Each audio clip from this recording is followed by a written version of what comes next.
Hey guys, today we're gonna make a bee hotel for you to put in your food forest to hopefully attract some pollinators to your forest so that your plants can get pollinated better. First things first, we're gonna need some buckets to make it in. Once you have the bucket that you want to make your bee hotel with, you're gonna need a piece of cardboard. We're gonna take this, cut a circle to the size of the bottom of the bucket, and we're gonna glue it to the bottom of the bucket. You cutting out your circle? Mm-hmm. All right. This is my second circle. Let me know if you need help, okay? Okay. Okay. So to do this, you basically take a container and you cut out a circle for the bottom of it. We're gonna glue this into the bottom. It needs to be cardboard. And then from there, you roll up pieces of magazine paper, right there. And we're going to tape them together. And then we're gonna hot glue the piece of magazine to the cardboard in the bottom of the pot. So hopefully at the end of this, we'll have a bunch of magazine tubes sticking out through this, through the pots. And that'll be the bee hotel. Let's see if it works. Let's get the hot glue on here. By the way, if you guys need any of the supplies for this project, I'll link them up down in the description below. If y'all need hot glue guns or old magazines or cardboard or whatever, I'll see what I can find for you guys. And we're gonna paint them too, probably. So we'll find some good paint for y'all. You got it, bud? Yeah. I got it. All right. My hand hurts. Your hand hurts? Yeah. It hurts after cutting for a while. Okay, now that you have your bucket and your cardboard glued down into there, you want to find an old magazine, take them out page by page. This is the tedious part of this job, and you're gonna want to roll them up to make little cylinders for the bees to be able to live in. Then what we're gonna do is take a little bit of masking tape and just simply tape this together and put it into the container. On the instructions, they told me to put a little bit of glue around here and glue it to that cardboard that you put in there. I'm not gonna go that far. I'm just gonna test it out with without gluing it, and we'll see how it works out.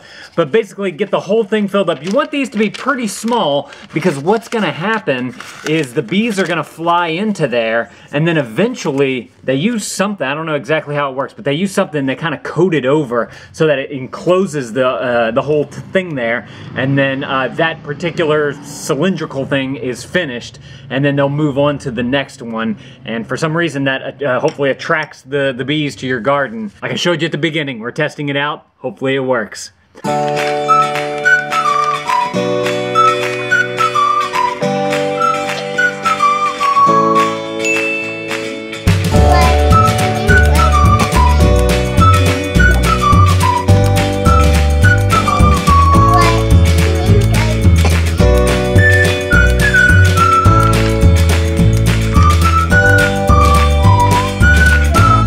Jock's done with his bucket. Oh yeah, bud, look at that. On the inside. On the inside too? Wow. Are those hills? No, rainbows. Rainbows. Oh man, this looks awesome. You got a sun there. What's this? No, that's not a sun, that's a flower. Oh, it's a flower. Okay, and that's a flower? Uh-huh. Is this the sky up here? Uh-huh. Yeah? And that's a flower. And that's a flower? Yeah? This looks great, bud. I love it. And I got metal on my hand. All right, well let's go clean your hands. How about that? Yeah. Yours coming along good, Amelia? All right, I can't wait to see it. Because I'm gonna put Here, put it up here. that rain stuff on it. Oh, okay. Oh yeah, look at this. When you hang it up, it'll be good. Yeah, flowers and a bee, another bee. Is that a honey? Some honey. And the cross in the sky. I love it. Looking good. Good job. Yeah. What do bees eat? Nectar.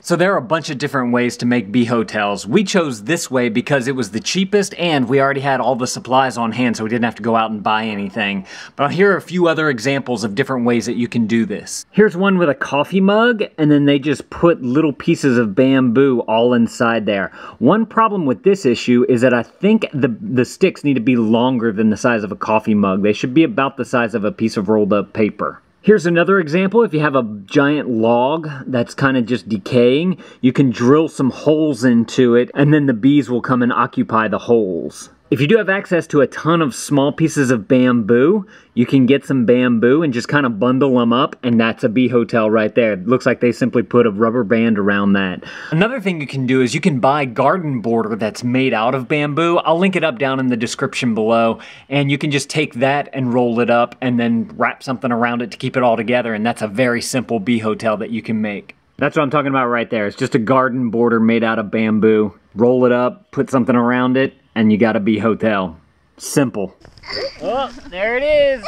Okay, this is one of our buckets right here. Amelia did a little bit of painting on there, and we have all of our rolls in there.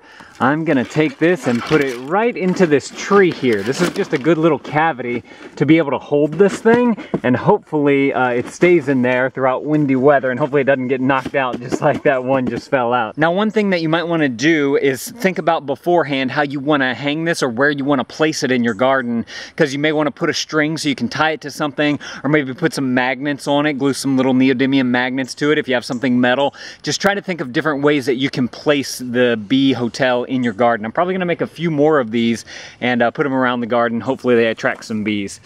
But it's super easy to just put them back in. By the way, these are the finished tubes. Like I said, it's just rolled up and secured with masking tape. And we're just gonna throw that on up into there. So hopefully some bees come and start living in there and we get some pollinators attracted to the garden. Like I mentioned earlier, if you need any supplies for this project, I'll link it up down in the description below. If you like what we're doing here with our food forest, make sure to click that subscribe button. Like I said, we're all about building a stronger family bond with our kids and working with them in our garden. We also like to travel. So hit the bell, that way you actually get notified of our videos. I'm gonna put some more videos right there on the screen. I'd love it if you guys watched more of our videos. Thank you guys for watching. Thanks for being shiggity shank.